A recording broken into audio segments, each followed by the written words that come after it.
Hello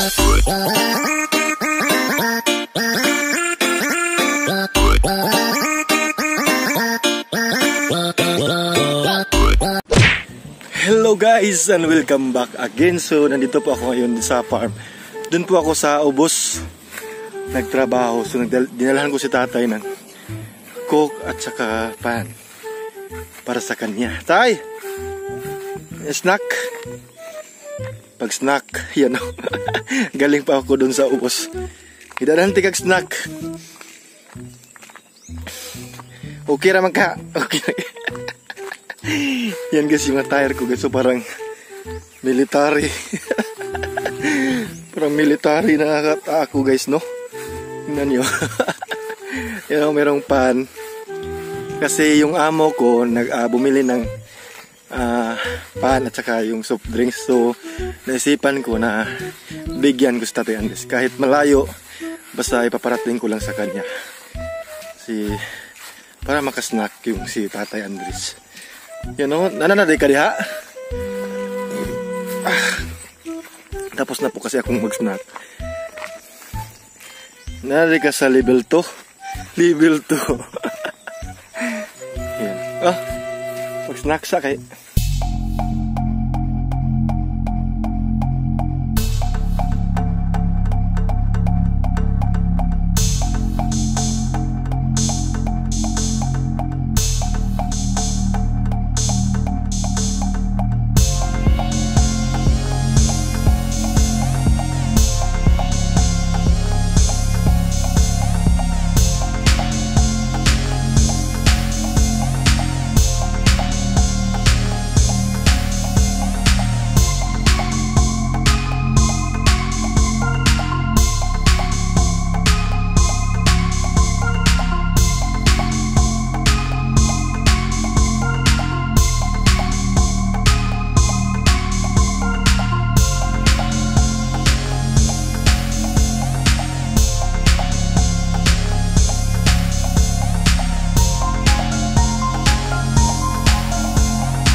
no? Tapos na po tayong tapos ko na ibinigay yung sahod ni tatay at saka ang kanyang snack. Kasi gusto ko talaga na kung ano yung kinakain namin dun sa trabahoan namin, dun sa ubos, gusto ko rin at bigyan si tatay. So yung ginagawa ko po is nagdala ako kahit malayo, basta ipaparating ko lang kay tatay na nabigay yung kanyang snack, di ba? Kasi kami lang dalawa dito. Yan lang po guys, kailangan tayo marunong tayong tumingin sa ating ka-coworkers. Magbigay tayo or yung mga konting snack. Pero hindi yun sa akin yung snack, sa amo ko yun. Pero maraming salamat po sa walang sawang sumuporta kay Tips Mio, and keep safe always po, and God bless. Bye bye. Bye bye. Maraming salamat po. Bye bye. Thank you. Ingat po kayo palagi. See you in my next video.